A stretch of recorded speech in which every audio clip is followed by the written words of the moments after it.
आप सभी का इस ऑनलाइन कलीसिया में बहुत बहुत स्वागत है। और आज इस बात को हम मन में रखें कि यीशु का नाम हमारे जीवन में जलाल पाता रहे, और उसी से हम ये गीत गाएंगे, मेरे जीवन में यीशु तेरा नाम जलाल पाता रहे।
दिलों में करते हैं परमेश्वर। और आज की आराधना जो हम तेरे पास लेकर आ रहे हैं परमेश्वर, उस आराधना के द्वारा हम तेरी ही स्तुति और तेरी प्रशंसा करते हैं प्रभु। तेरा वचन कहता है कि जितना हम तेरे नजदीक आएंगे तो उतना हमारे नजदीक आएगा परमेश्वर। हम इस समय अपनी आराधना के द्वारा तुझे स्तुति देते हुए, तुझे आदर देते हुए तेरे नजदीक आते हैं परमेश्वर। हालेलुया।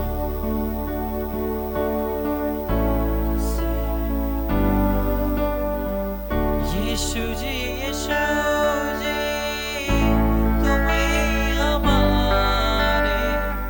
यीशु जी, यीशु जी, तुम ही हमारे। हम भी तुम्हारे हैं।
मैदानी तौर से परमेश्वर हम तेरे उस महान हाथों में देते हैं परमेश्वर।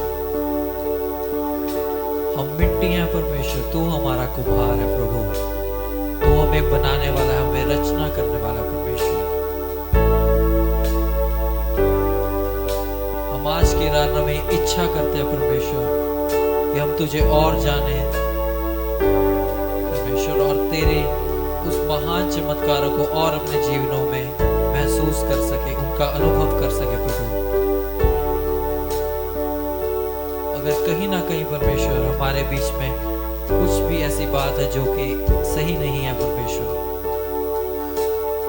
वो हमारे जीवन में से तू हटा परमेश्वर, अपनी कृपा अपने अनुग्रह के द्वारा परमेश्वर वो चीज दूर कर हमारे जीवनों में से। हम तेरे करीब आते हैं प्रभु।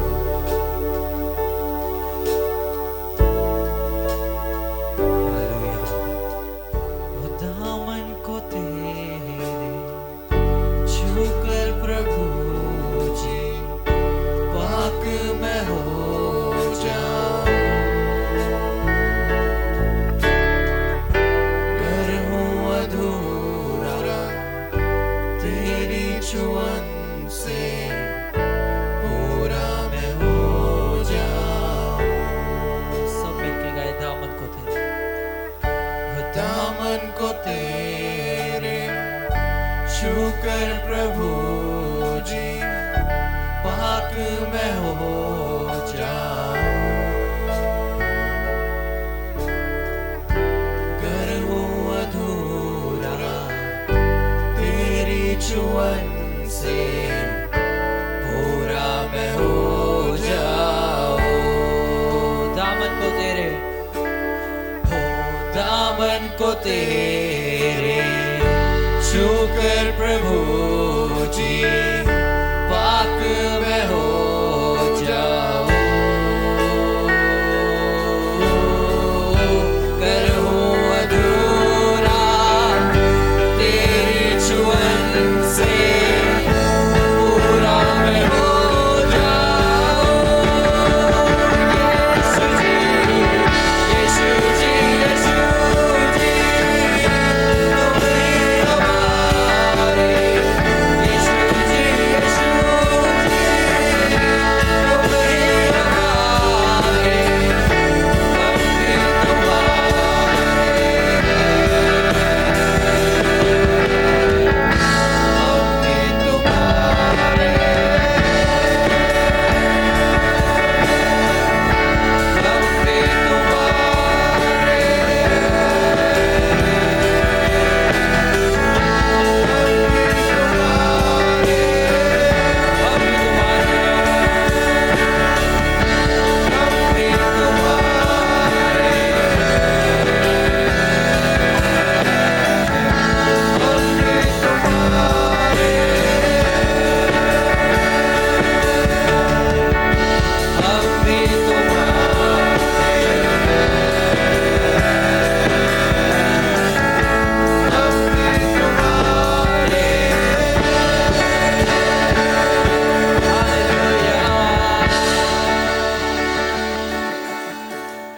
ਇਹ ਸਮਾਂ ਹੈ ਕਿ ਅਸੀਂ ਇਸ ਪ੍ਰਭੂ ਭੋਜ ਦੇ ਵਿੱਚ ਸ਼ਾਮਿਲ ਹੋਣ ਵਾਲੇ ਹਾਂ। ਇਸ ਤੋਂ ਪਹਿਲਾਂ ਕਿ ਇਸ ਦੇ ਵਿੱਚ ਸ਼ਾਮਿਲ ਹੋਈਏ, 3 ਗੱਲਾਂ ਹੈ ਜਿਸ ਦੇ ਬਾਰੇ ਮੈਂ ਤੁਹਾਡਾ ਧਿਆਨ ਲੈ ਕੇ ਜਾਣਾ ਚਾਹੁੰਦਾ ਹਾਂ। ਸਭ ਤੋਂ ਪਹਿਲੀ ਗੱਲ ਤਾਂ ਇਹ ਹੈ ਕਿ ਪ੍ਰਭੂ ਯੀਸ਼ੂ ਮਸੀਹ ਨੇ ਜਦ ਚੇਲਿਆਂ ਦੇ ਨਾਲ ਪ੍ਰਭੂ ਭੋਜ ਦੇ ਵਿੱਚ ਰੋਟੀ ਅਤੇ ਦਾਖਰਸ ਦੇ ਵਿੱਚ ਸ਼ਾਮਿਲ ਹੋਏ, ਪ੍ਰਭੂ ਯੀਸ਼ੂ ਮਸੀਹ ਨੇ ਇਹ ਕਿਹਾ ਕਿ ਉਸ ਨੂੰ ਸਮਰਨ ਕਰਦੇ ਹੋਏ ਸਾਨੂੰ ਇਸ ਦੇ ਵਿੱਚ ਸ਼ਾਮਿਲ ਹੋਣਾ ਚਾਹੀਦਾ ਹੈ। ਉਹਦੇ ਨਾਲ ਹੀ ਮੈਂ ਇੱਕ ਹੋਰ ਵਚਨ ਵੱਲ ਤੁਹਾਡਾ ਧਿਆਨ ਲੈ ਕੇ ਜਾਣਾ ਚਾਹਾਂਗਾ ਜੋ ਪਹਿਲਾ ਕੁਰਿੰਥੀਓ ਦੇ ਪੱਤਰੀ ਉਸ ਦੇ 11ਵੇਂ ਅਧਿਆਇ ਦੇ 26 ਆਇਤ ਵਿੱਚ ਹੈ। ਜੇਕਰ ਬਾਈਬਲ ਹੋਵੇ ਤਾਂ 2 ਮਿੰਟ ਉਸ ਵਚਨ ਨੂੰ ਤੁਸੀਂ ਕਿਰਪਾ ਕਰਕੇ ਕੱਢਣਾ। ਮੈਂ ਉਸ ਨੂੰ ਸਭ ਤੋਂ ਪਹਿਲਾਂ पढ़ना चाहूँगा। वो ये कहता है, क्योंकि जब कभी तुम ये रोटी खाते और इस कटोरे में से पीते हो तो प्रभु की मृत्यु जो जब तक वह ना आए प्रचार करते हो। ते ये समा ਪ੍ਰਭੂ ਯੀਸ਼ੂ ਮਸੀਹ ਦੇ ਉਸ ਕੁਰਬਾਨੀ ਨੂੰ ਯਾਦ ਕਰਨ ਦਾ ਸਮਾਂ ਹੈ। ਤੇ ਇਹ ਇੱਕ ਦੁੱਖ ਦਾ ਸਮਾਂ ਨਹੀਂ ਹੈ, ਕਿਉਂਕਿ ਪ੍ਰਭੂ ਯੀਸ਼ੂ ਮਸੀਹ ਦੀ ਕੁਰਬਾਨੀ ਇੱਕ ਤੋਹਫਾ ਹੈ ਸਾਡੇ ਲਈ। 2 ਮਿੰਟ ਸੋਚ ਕੇ ਵੇਖੋ, ਜਦ ਕੋਈ ਤੁਹਾਨੂੰ ਤੋਹਫਾ ਦਿੰਦਾ ਹੈ ਤਾਂ ਉਸ ਤੋਹਫੇ ਨੂੰ ਬੜੇ ਦੁਖੀ ਦੇ ਨਾਲ ਤੁਸੀਂ ਸਵੀਕਾਰ ਕਰਦੇ ਹੋ ਜਾਂ ਖੁਸ਼ੀ ਦੇ ਨਾਲ ਸਵੀਕਾਰ ਕਰਦੇ ਹੋ? ਅਸੀਂ ਉਸ ਤੋਹਫੇ ਨੂੰ ਬਹੁਤ ਹੀ ਖੁਸ਼ੀ ਨਾਲ ਸਵੀਕਾਰ ਕਰਦੇ ਹਾਂ। ਪ੍ਰਭੂ ਯੀਸ਼ੂ ਮਸੀਹ ਦੀ ਕੁਰਬਾਨੀ ਸਾਡੇ ਲਈ ਇੱਕ ਤੋਹਫਾ ਹੈ, ਜਿਸ ਨੂੰ ਅਸੀਂ ਆਭਾਰੀ ਹੋ ਕਰ, ਧੰਨਵਾਦੀ ਦਿਲ ਦੇ ਨਾਲ, ਇੱਕ ਪਿਆਰ ਆਪਣਾ ਪ੍ਰਭੂ ਦੇ ਪ੍ਰਤੀ ਪ੍ਰਗਟ ਕਰਦੇ ਹੋਏ ਇਹ ਕਹਿਣ ਦੀ ਲੋੜ ਹੈ ਕਿ ਪ੍ਰਭੂ ਧੰਨਵਾਦ, ਤੁਸੀਂ ਮੇਰੇ ਖਾਤਰ ਆਪਣੀ ਜਾਨ ਸਲੀਬ ਤੇ ਦਿੱਤੀ ਹੈ। ਤੇ ਖੁਸ਼ੀ ਦੀ ਗੱਲ ਇਸ ਵਿੱਚ ਇਹ ਵੀ ਹੈ ਕਿ ਯੀਸ਼ੂ ਹੁਣ ਕਰੂਸ ਤੇ ਨਹੀਂ ਹੈ, ਯੀਸ਼ੂ ਮਰਿਆ ਹੋਇਆ ਨਹੀਂ ਹੈ, ਪਰ ਉਸਨੇ ਮੌਤ ਤੇ ਵਿਜੈ ਪਾ ਲਿਆ ਹੈ। ਤੇ ਪ੍ਰਭੂ ਦੀ ਕੁਰਬਾਨੀ ਦੇ ਵਿੱਚ ਅਸੀਂ ਉਸ ਜਿੱਤ ਨੂੰ ਵੇਖ ਸਕਦੇ ਹਾਂ। ਦੂਜੀ ਗੱਲ ਜੋ ਸਾਨੂੰ ਧਿਆਨ ਦੇਣ ਦੀ ਲੋੜ ਹੈ ਉਹ ਇਹ ਹੈ ਕਿ ਸਾਡੇ ਪ੍ਰਭੂ ਦੇ ਨਾਲ ਜੋ ਜੀਵਨ ਅਸੀਂ ਜੀਣਾ ਹੈ, ਸਾਡਾ ਜੋ ਪ੍ਰਭੂ ਦੇ ਨਾਲ ਜੀਵਨ ਅਸੀਂ ਜੀਣਾ ਹੈ। ਤੁਹਾਡਾ ਧਿਆਨ ਇੱਕ ਹੋਰ ਵਚਨ ਵੱਲ ਮੈਂ ਲੈ ਕਰ ਜਾਣਾ ਚਾਹਾਂਗਾ, ਜੋ ਅਸੀਂ ਸਗੋਂ ਪਹਿਲਾ ਕੁਰਿੰਥੀਆਂ ਦੇ ਪੱਤਰੀ ਉਸ ਦੇ 10 ਅਧਿਆਇ ਦੇ 16ਵੇਂ ਆਇਤ ਦੇ ਵਿੱਚ ਅਸੀਂ ਸਗੋਂ ਵੇਖਦੇ ਹਾਂ। ਜੇਕਰ ਤੁਸੀਂ ਮੇਰੇ ਨਾਲ ਉਸ ਵਚਨ ਨੂੰ 2 ਮਿੰਟ ਵੇਖ ਸਕਦੇ ਹੋ ਤਾਂ ਅਸੀਂ ਇੱਧਰ ਵੇਖਦੇ ਹਾਂ ਕਿ ਸਗੋਂ ਪ੍ਰਭੂ ਦਾ ਵਚਨ ਸਾਨੂੰ ਸਗੋਂ ਇਹ ਕਹਿ ਰਿਹਾ ਹੈ 16ਵੇਂ ਆयत ਦੇ ਵਿੱਚ, ये धन्यवाद का कटोरा जिस पर हम धन्यवाद करते हैं, क्या मसीह के लहू की सहभाग्यता नहीं? वह रोटी जिससे हम तोड़ते हैं, क्या मसीह की देह की सहभाग्यता नहीं? कहने का ये मतलब कि प्रभु यीशु दे उस कुर्बानी दे विच साडा भी हिस्सा है। हिस्सा इस प्रकार उसके क्रूसित होने दे विच असी हिस्सेदार हैं, जिथे ਅਸੀਂ ਆਪਣੇ ਸਰੀਰ ਨੂੰ, ਆਪਣੇ ਸਰੀਰ ਦੀ ਅਭਿਲਾਸ਼ਾ ਨੂੰ ਕ੍ਰੂਸਿਤ ਕਰਨ ਦੀ ਬਹੁਤ ਹੀ ਜ਼ਿਆਦਾ ਲੋੜ ਹੈ। ਦੂਜੀ ਗੱਲ ਸਗੋਂ ਸਾਨੂੰ ਜਿਸ ਦੇ ਵਿੱਚ ਹਿੱਸੇਦਾਰ ਰਹਿਣ ਦੀ ਲੋੜ ਹੈ, ਅਸੀਂ ਇਹ ਵੇਖਦੇ ਹਾਂ ਕਿ ਸਾਨੂੰ ਉਸ ਦੇ ਮੌਤ ਦੇ ਵਿੱਚ ਅਸੀਂ ਹਿੱਸੇਦਾਰ ਹੋਣਾ ਹੈ। ਸਗੋਂ ਇੱਕ ਹੋਰ ਵਚਨ ਦੇ ਵੱਲ ਧਿਆਨ ਲੈ ਕੇ ਜਾਣਾ ਚਾਹੁੰਦਾ ਹਾਂ, ਜੋ ਗਲਾਤੀਆਂ ਦੇ ਪੱਤਰੀ 2:20 ਵਿੱਚ ਹੈ, ਕਿ ਉਹ ਇਹ ਵਚਨ ਸਗੋਂ ਕਹਿੰਦਾ ਹੈ ਕਿ ਹੁਣ ਮੈਂ ਮਸੀਹ ਦੇ ਨਾਲ ਕ੍ਰੂਸਿਤ ਹੋ ਚੁੱਕਿਆ ਹਾਂ, ਤੇ ਹੁਣ ਮੈਂ ਜੋ ਜੀਵਨ ਜੀ ਰਿਹਾ ਹਾਂ, ਮੈਂ ਨਹੀਂ ਸਗੋਂ ਮਸੀਹ ਮੁਝ ਵਿੱਚ ਜੀ ਰਿਹਾ ਹੈ। ਤੇ ਜੋ ਜੀਵਨ ਮੈਂ ਇਸ ਸਰੀਰ ਦੇ ਵਿੱਚ ਜੀ ਰਿਹਾ ਹਾਂ, ਪਰਮੇਸ਼ਵਰ ਦੇ ਪੁੱਤਰ ਤੇ ਵਿਸ਼ਵਾਸ ਕਰਨ ਦੇ ਦੁਆਰਾ, ਜਿਸਨੇ ਮੈਨੂੰ ਪਿਆਰ ਕੀਤਾ ਹੈ ਤੇ ਜਿਸਨੇ ਆਪਣੇ ਆਪ ਨੂੰ ਮੇਰੇ ਲਈ ਦੇ ਦਿੱਤਾ ਹੈ। ਤਾਂ ਪੌਲੁਸ ਇਹ ਕਹਿੰਦਾ ਹੈ, ਹੁਣ ਜੋ ਜੀਵਨ ਮੈਂ ਜੀ ਰਿਹਾ ਹਾਂ, ਮੈਂ ਨਹੀਂ, ਪਰ ਮਸੀਹ ਮੁਝ ਵਿੱਚ ਜੀ ਰਿਹਾ ਹੈ, ਮਸੀਹ ਮੁਝ ਵਿੱਚ ਜੀ ਰਿਹਾ ਹੈ। ਇਸੀ ਵੱਲ ਥੋੜ੍ਹਾ ਜਿਹਾ ਮੈਂ ਥੋੜ੍ਹੀ ਦੇਰ ਬਾਅਦ ਧਿਆਨ ਦੇਣਾ ਚਾਹਾਂਗਾ। ਦੂਜਾ ਉਸ ਦੇ ਜੀ ਉੱਠਣ ਦੇ ਲਈ, ਕਿ ਹੁਣ ਜੋ ਮੈਂ ਜੀਵਨ ਜੀਣਾ ਹੈ, ਮੈਂ ਮਸੀਹ ਲਈ ਜੀਣਾ ਹੈ। ਤੇ ਉਸ ਇਹ ਮੈਂ ਚਾਹਾਂਗਾ ਕਿ ਥੋੜ੍ਹਾ ਜਿਹਾ ਧਿਆਨ ਦੇ ਕਿ ਮਸੀਹ ਮੁਝ ਵਿੱਚ ਜੀ ਰਿਹਾ ਹੈ, ਜਿੱਥੇ ਮੈਂ ਆਪਣੇ ਜੀਵਨ ਦੇ ਵਿੱਚ ਉਸ ਨੂੰ ਜਗ੍ਹਾ ਦੇ ਰਿਹਾ ਹਾਂ। ਕਿਸ ਤਰ੍ਹਾਂ ਦਾ ਜਗ੍ਹਾ ਮੈਂ ਦੇ ਰਿਹਾ ਹਾਂ? ਇੱਕ ਘਰ ਦੇ ਵਿੱਚ ਅਸੀਂ ਵੇਖੀਏ ਕਈ ਕਮਰੇ ਹਨ, ਠੀਕ ਹੈ। ਮਸੀਹ ਵੀ ਜਦ ਮੇਰੇ ਜੀਵਨ ਦੇ ਵਿੱਚ ਆ ਜਾਂਦਾ ਹੈ, ਤਾਂ ਕਿ ਮੈਂ ਆਪਣੇ ਜੀਵਨ, ਆਪਣੇ ਘਰ ਦੇ ਸਾਰੇ ਕਮਰਿਆਂ ਦੇ ਵਿੱਚ ਉਸ ਨੂੰ ਹੁਕੂਮਤ ਦਿੰਦਾ ਹਾਂ, ਉਸ ਨੂੰ ਮੈਂ ਪ੍ਰਭੂ ਕਰਕੇ ਰੱਖਦਾ ਹਾਂ। ਇਹ ਪੁੱਛਣ ਦੀ ਲੋੜ ਹੈ। ਸ਼ਾਇਦ ਸਾਡੇ ਜੀਵਨ ਦੇ ਵਿੱਚ ਕੁਝ ਹਿੱਸੇ ਹਨ ਜਿੱਥੇ ਅਸੀਂ ਹਾਲੇ ਤੱਕ ਛਿਪਾ ਕੇ ਰੱਖਿਆ ਹੈ, ਹਾਲੇ ਤੱਕ ਉਸ ਦੇ ਵਿੱਚ ਅਸੀਂ ਪ੍ਰਭੂ ਨੂੰ ਕੰਮ ਕਰਨ ਲਈ ਮੌਕਾ ਨਹੀਂ ਦਿੱਤਾ ਹੈ।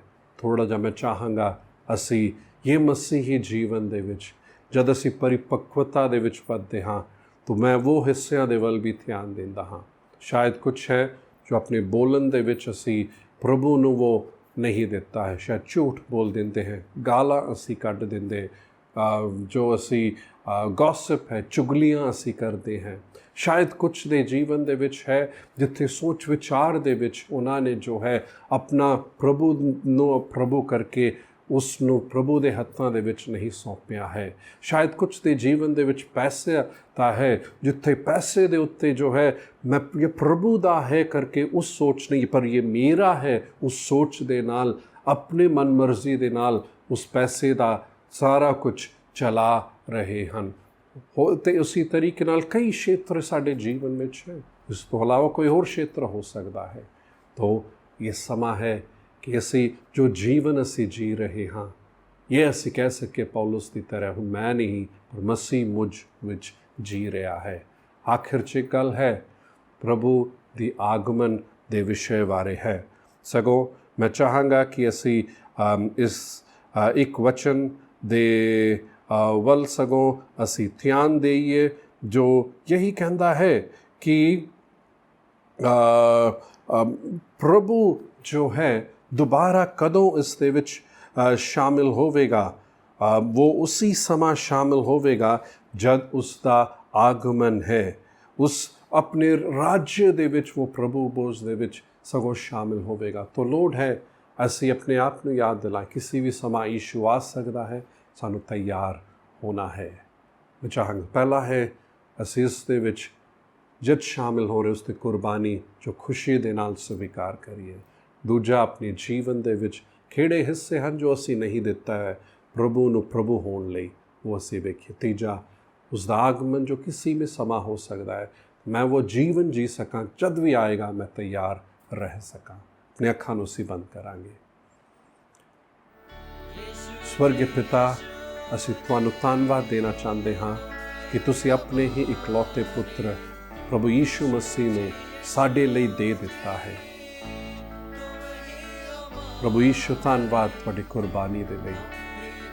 ਪ੍ਰਭੂ ਇਹ ਸਮਾਂ ਇੱਕ ਆਭਾਰੀ ਦਿਲ ਦੇ ਨਾਲ ਅਸੀਂ ਇਸ ਦੇ ਵਿੱਚ ਸ਼ਾਮਿਲ ਹੋਣਾ ਚਾਹੁੰਦੇ ਹਾਂ, ਇੱਕ ਪਿਆਰ ਭਰੇ ਦਿਲ ਦੇ ਨਾਲ ਕਿ ਅਸੀਂ ਤੁਹਾਨੂੰ ਹੋਰ ਵੀ ਜ਼ਿਆਦਾ ਪਿਆਰ ਕਰਕੇ ਤੁਹਾਡੇ ਲਈ ਜੀ ਸਕੀਏ।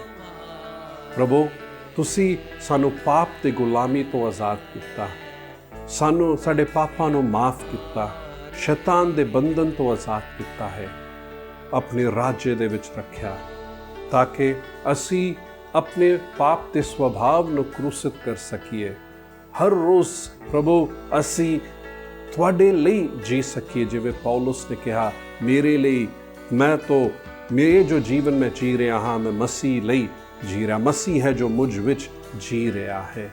ਪ੍ਰਭੂ ਉਹ ਇੱਕ ਸੋਚ ਦੇ ਨਾਲ ਮੈਂ ਇਹ ਜੀਵਨ ਜੀ ਸਕਾਂ।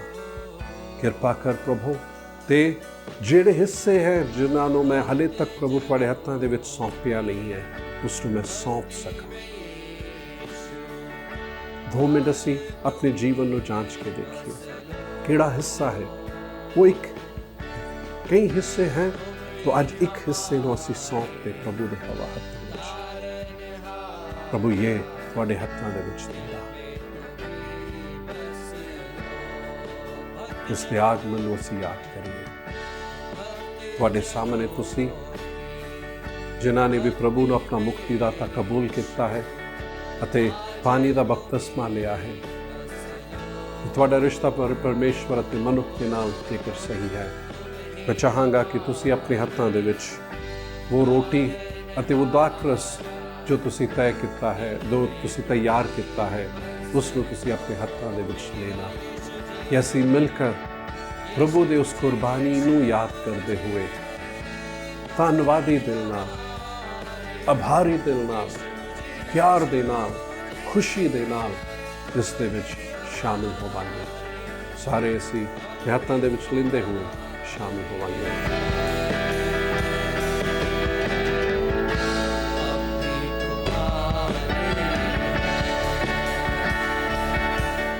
अपने ही हत्थां चुकते हुए प्रभु ਨੂੰ ਧੰਨਵਾਦ ਦੇ। ਹਾਲੇਲੂਇਆ। ਪ੍ਰਭੂ ਯੀਸ਼ੂ ਅਸੀਂ ਬਹੁਤ ਬਹੁਤ ਧੰਨਵਾਦ ਦਿੰਦੇ ਹਾਂ ਤੁਹਾਡੀ ਕੁਰਬਾਨੀ ਦੇ ਲਈ।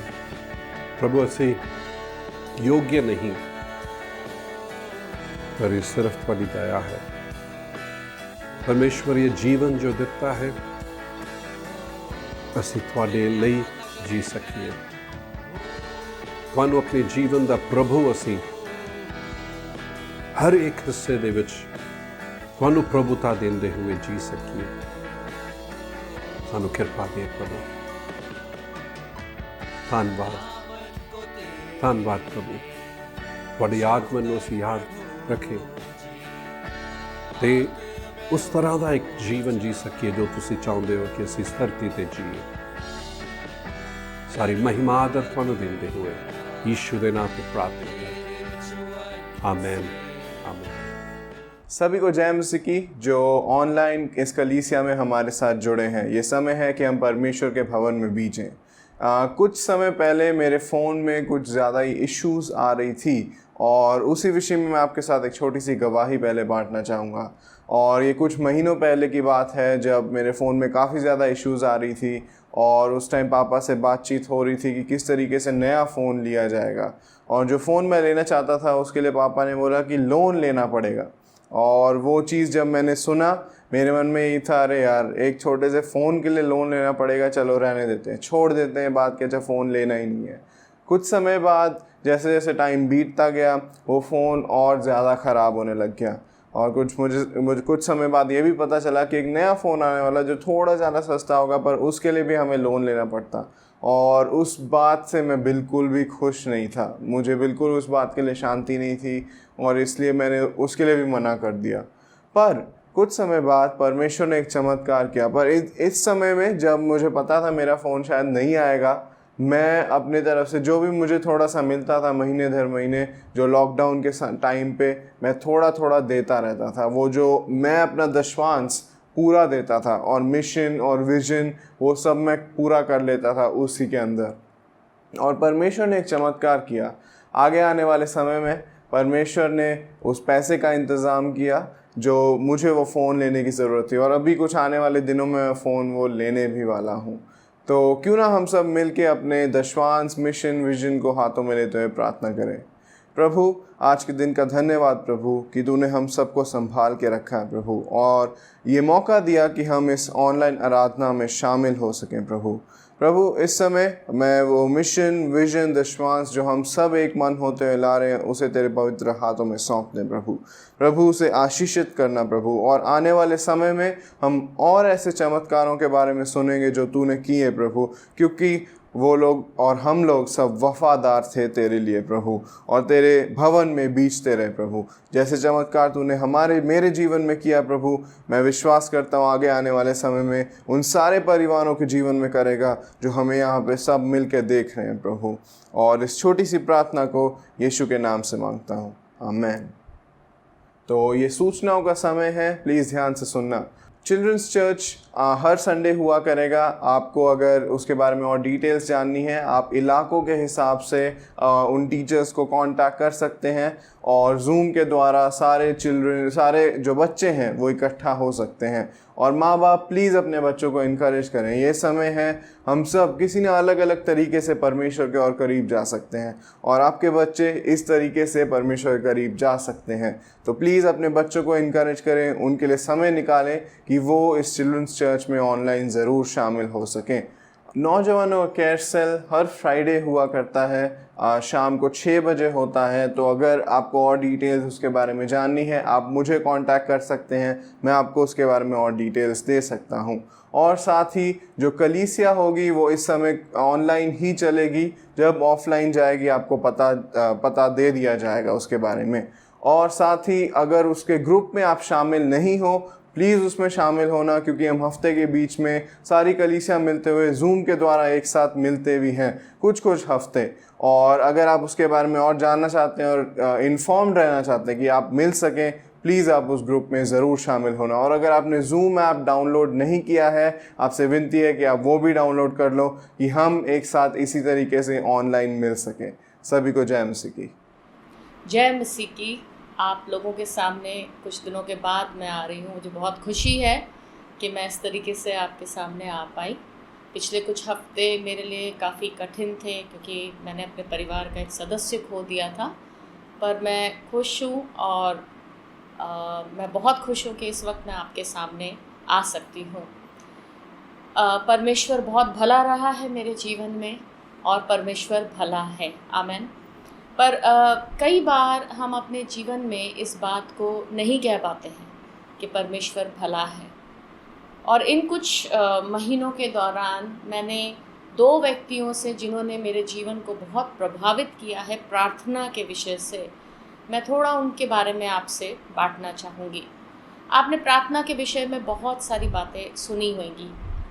प्रार्थना कैसे करनी है, प्रार्थना कब करनी है, प्रार्थना कहाँ करनी है, प्रार्थना किस तरीके से करनी चाहिए, प्रार्थना कितनी लंबी होती है, वगैरह वगैरह। पर आज जो मैं आपको बात बताने वाली हूँ वो कुछ मेरे व्यक्तिगत जीवन से जो प्रभु ने मुझे सिखाया है, मैं वो बातें आपके साथ आज शेयर करूँगी। जिन 2 लोगों ने मेरे जीवन को प्रभावित किया वो थे अब्राहम और अय्यूब। अब जहाँ तक प्रार्थना का विषय है, हम लोग अब्राहम के बारे में शायद ही सोचें, कभी सोच सके, क्योंकि अब्राहम को विश्वास का पिता कहा जाता है। हम अब्राहम को विश्वास के लिए जानते हैं। पर मैं सच कहूँ तो एक किताब था जिसको मैं ट्रांसलेट कर रही थी, और जैसे जैसे मैं उसको ट्रांसलेट कर रही थी, परमेश्वर मुझसे बात लगातार करता जा रहा था, और वो थी अब्राहम और उसका नियति की मंजिल को प्राप्त करना। मतलब अब्राहम के जीवन में परमेश्वर ने कुछ एक बुलाहट रखी थी, और उस बुलाहट को अब्राहम ने कैसे प्राप्त किया, उसके बारे में वो किताब 3 सीरीज़ थी, पार्ट 1, 2 और 3। और मैंने तीनों सीरीज़ को ट्रांसलेट किया, और ट्रांसलेट करते करते में परमेश्वर ने मुझसे बात करी। मेरा ध्यान गया जब हम उत्पत्ति 12 का 2 अध्याय, हम उत्पत्ति अध्याय 12 और उसका दूसरा आयत पढ़ते हैं। यहाँ पर हम देखते हैं कि परमेश्वर अब्राहम से कहता है, एक वायदा है, और मैं तुझसे एक बड़ी जाति बनाऊंगा और तुझे आशीष दूंगा और तेरा नाम महान करूंगा और तू आशीष का मूल होगा। एक वायदा मतलब एक जाति, मतलब एक जाति का पिता होने का वायदा परमेश्वर अब्राहम से करता है। हम सबको पता है अब्राहम का पहले नाम अब्राम था, और फिर उसके बाद उसका नाम परमेश्वर के कहने पर बदला गया अब्राहम, जो जिसका अर्थ है जातियों का पिता। और इस नाम को बदलने के लिए अब्राहम ने भी काफ़ी विश्वास का कदम उठाया। परंतु अगर हम बाइबल को ध्यान से पढ़ें तो अब्राहम के जीवन में इस वायदे को पूरा होने में 13 साल लग गए। आमीन। 13 साल एक छोटा समय नहीं होता है। 13 साल अब्राहम इंतज़ार करता रहा। परमेश्वर ने मेरे जीवन में भी वायदे दिए, और सच कहूँ तो वो पूरे नहीं हुए हैं, पूरे नहीं हुए हैं। कुछ कभी कभी दिखाई देता है। कुछ वायदे हैं जो बिल्कुल पूरे नहीं हुए। कुछ ऐसे वायदे थे जिनको पूरे होने में 28 साल लग गए। जब मैं छोटी थी, जब मैंने परमेश्वर को ग्रहण किया था और मैंने वो प्रार्थना परमेश्वर से करी थी, और परमेश्वर ने मुझसे कहा था कि वो होगा, परंतु उसको पूरा होने में 28 साल लगे, पर वो पूरा हो गया। और मेरे लिए ये एक समय बड़ा मुश्किल का समय था, जहाँ पर मैं इंतज़ार करती और मैं परमेश्वर से बार बार कहती, प्रभु आपने कहा है। और उस समय परमेश्वर मुझसे यशाया नबी की पुस्तक 60 के 22 से कहता है, When the time is right, I the Lord will make it happen. जब समय सही होगा, मैं यहोवा इसको पूरा करूँगा। मैं यहोवा, एक ट्रांसलेशन कहता है, मैं यहोवा इसे शीघ्र पूरा करूँगा। इंग्लिश में लिखा है हेस्टिंगली, मतलब जल्दी पूरा करूँगा।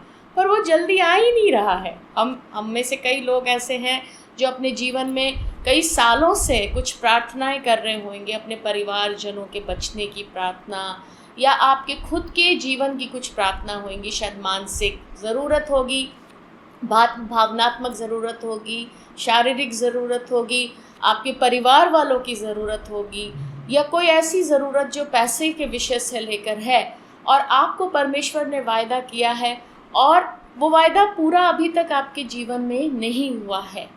ठीक है, अब्राहम को भी 13 साल इंतज़ार करना पड़ा। और वो कौन सी बात थी जिसने उसको परमेश्वर के साथ बांधे रखा? और मैंने अपने जीवन में जाना है कि मुझे भी इंतज़ार करना पड़ रहा है, आप में से कईयों को भी इंतज़ार करना पड़ रहा होगा। एक चीज़ मेरे प्रियो, एक चीज़ जो हमें अभी तक उस विश्वास के साथ बांधे रखती है वो है प्रार्थना। ठीक है, मैंने क्या करना शुरू किया कि जब भी मैं उठती, जब भी मेरी नींद खुल जाती, या कहीं मैं जा रही होती, या कोई विचार मेरे दिमाग में आता जो मुझे लगता है परमेश्वर के अनुसार नहीं है, मैं अन्य भाषा में प्रार्थना करने लगती।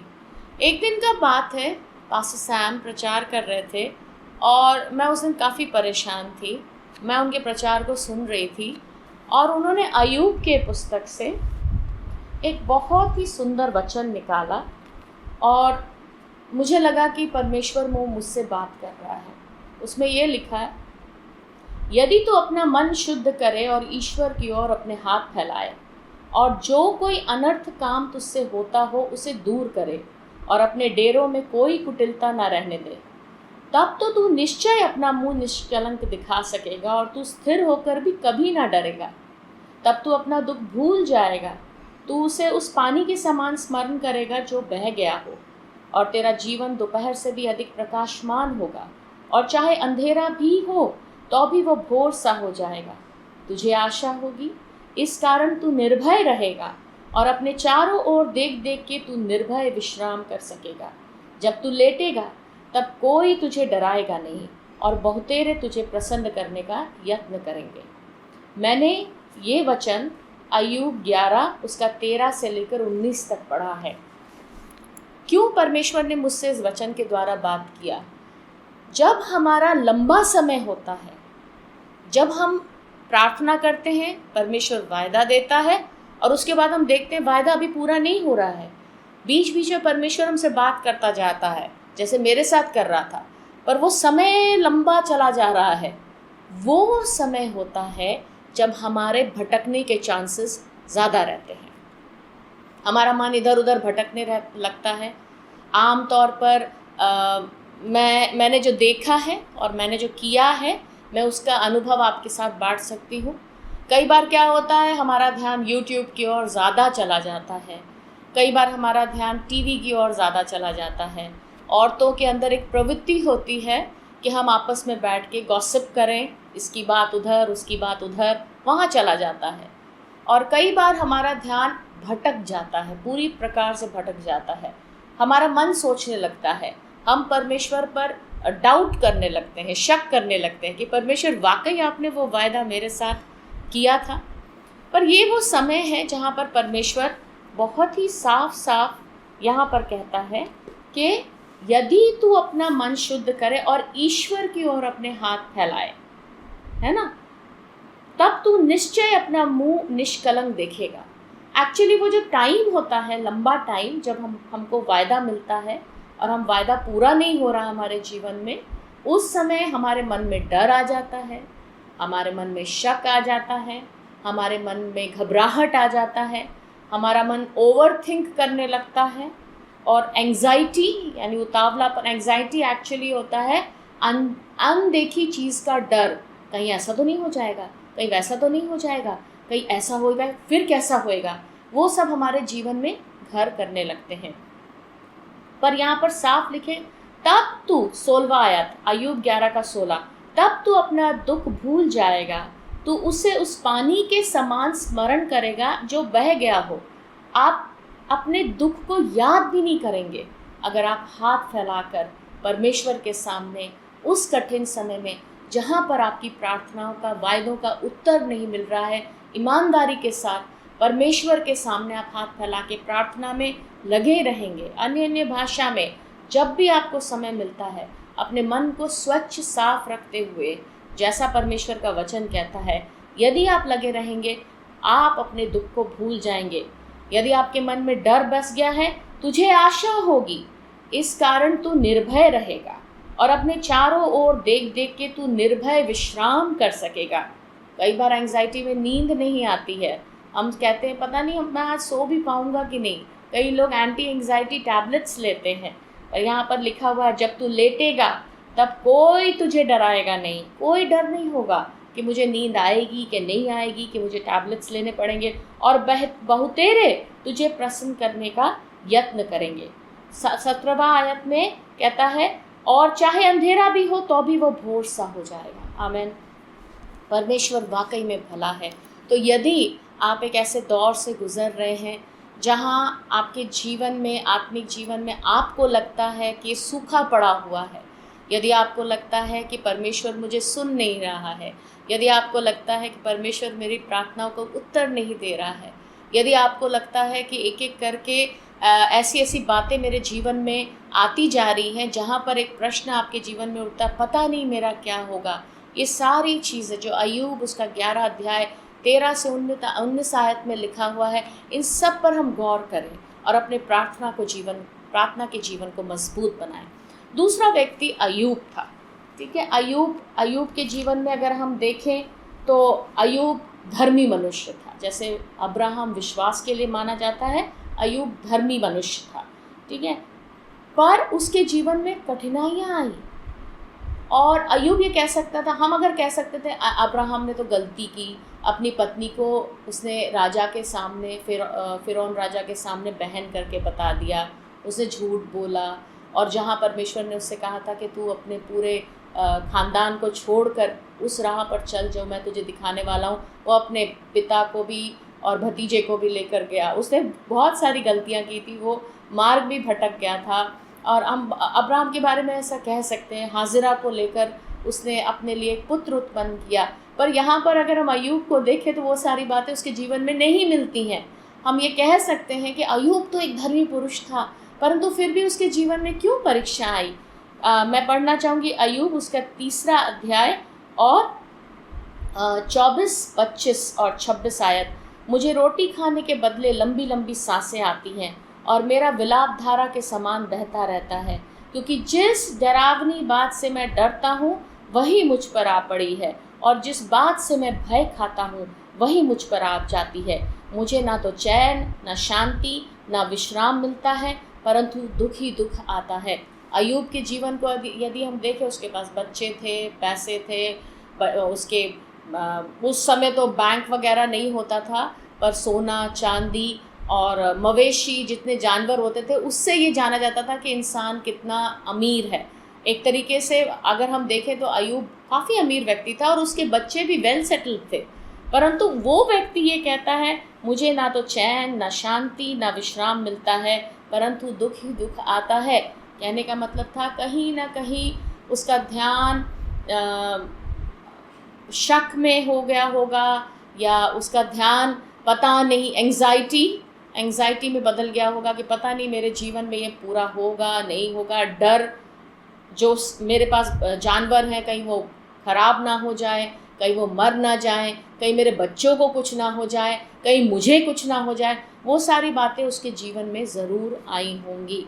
ठीक है, पर हम देखते हैं कि जिन दुखों से वो गुज़र के गया, उसके बाद अंत में यदि हम अय्यूब का आखिरी अध्याय हम देखते हैं 42 अध्याय, और उसमें वो कहता है, मैंने कानों से तेरा समाचार सुना था, परंतु अब मेरी आंखें तुझे देखती हैं। अब मेरी आंखें तुझे देखती हैं।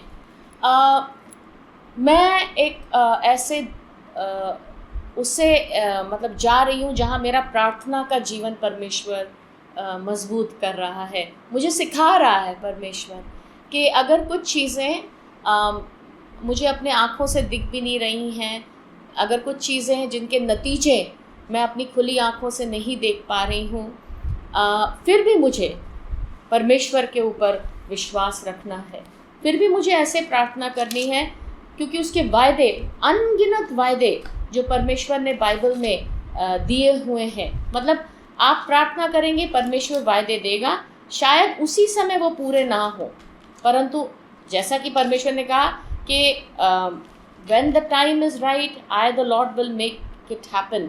मतलब ये एक ऐसा वायदा है कि मुझे पता है कि जब सही समय होएगा परमेश्वर उस वायदे को पूरा कर देगा। ठीक है, तो अगर आपके जीवन में आपने कभी प्रार्थना करी हो या कभी आपने परमेश्वर से मांगा हो और परमेश्वर ने आपको कोई वायदा दिया हो तो आप ज़रूर उस वायदे पे अटल रहे, उस वायदे को अपने जीवन में लेते हुए परमेश्वर से प्रार्थना करें। हम लोग यहाँ बेसिकली प्रार्थना की बात कर रहे हैं, जहाँ पर मैं आपसे कह रही थी कि परमेश्वर ने मुझे ये बताया कि आँखों से, शायद हम आँखों से देखते होंगे कई चीज़ें, हमारे आँखों से देखकर हमारा विश्वास शायद थोड़े समय के लिए डगमगा जाता है कि परमेश्वर, हमने तो प्रार्थना किया था कि ये जो केस बिगड़ा हुआ है, जो भी मतलब चाहे रिश्तेदारी में है, चाहे आपके अपने पर्सनल ज़रूरत है, अगली बार जब मैं जाऊं तो ऐसा हो, पर वैसा नहीं होता है, बल्कि उससे भी ज़्यादा बिगड़ जाता है। मैंने परमेश्वर से प्रार्थना किया, प्रभु ये क्या हो रहा है। परमेश्वर ने मुझसे 1 कुरिन्थियों उसका 2:5 से बात किया, इसलिए कि तुम्हारा विश्वास मनुष्यों के ज्ञान पर नहीं परंतु परमेश्वर की सामर्थ्य पर निर्भर हो। मैं आपसे सिर्फ ये कहना चाहूँगी कि कई बार हमारा जो देखना है, हम ये देखते हैं अब हो रहा है कि नहीं हो रहा है, हो रहा है कि नहीं हो रहा है, हो रहा है कि नहीं हो रहा है। अगर हो रहा है इसका मतलब परमेश्वर हमारी प्रार्थनाओं का जवाब दे रहा है।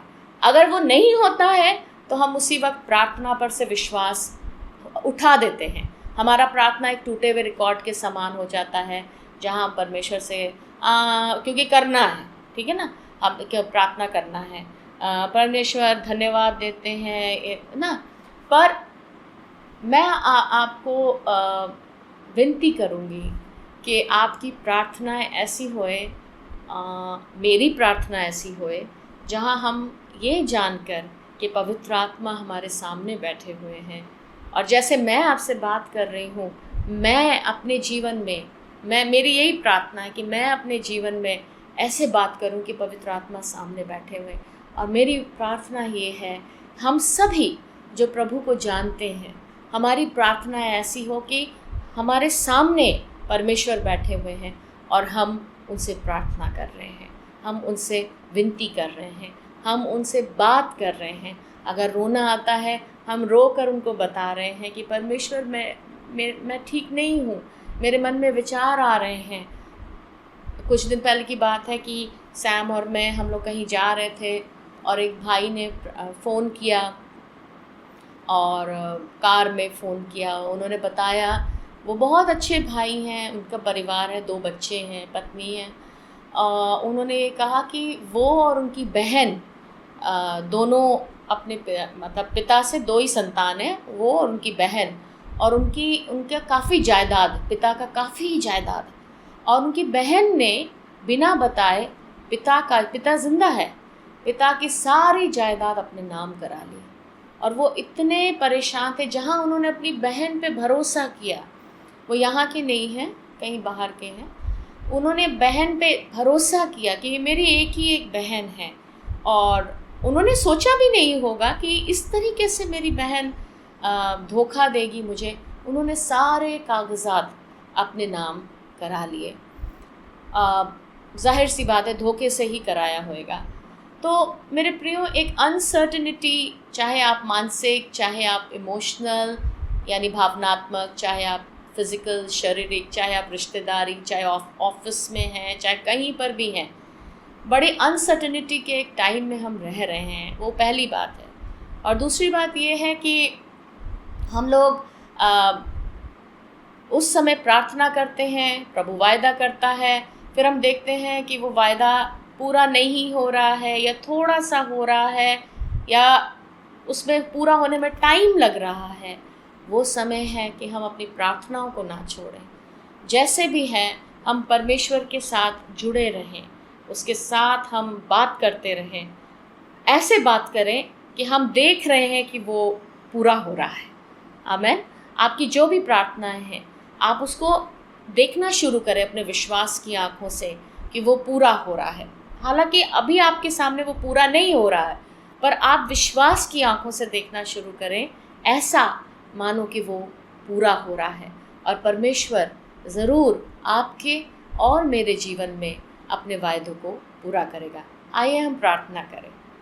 हमारे प्यारे स्वर्गीय पिता, तू जो हमसे इतना प्यार करता है, हमारे जीवन में वायदे रखता है प्रभु जी, हर पल हर घड़ी तू हमसे कहता है मत डर। परमेश्वर, हर एक दिन के लिए एक मत डर, तेरे वचन में लिखा हुआ है। इस समय हम प्रार्थना करते हैं प्रभु, हम समझ नहीं पाते हैं कि हमारे जीवन में जो हो रहा है क्यों हो रहा है, पर हमें ये पता है, विश्वास है, एक दिन ये सब कुछ ठीक हो जाएगा। और जब तक ये ठीक नहीं होता है, अब्राहम के समान, अय्यूब के समान और बाइबल के कई ऐसे योद्धाओं के समान परमेश्वर जो प्रार्थना में लवलीन रहे, आपको पकड़े रहे, प्रभु उसके समान हम बने, ताकि ये समय हमारे जीवन में बहुत सारी बातों को सिखाए। और जब समय सही होगा, जब समय आपको लगता है कि ये सही है, आप उस बात को हमारे जीवन में पूरा करेंगे। तब तक हम अपनी नज़र को आपकी ओर गड़ाए रखें। यीशु के नाम से इस प्रार्थना को मांगते हैं, सुन और कबूल कर। आमीन। जय मसीह की। प्रभु आप सबको आशीष दे।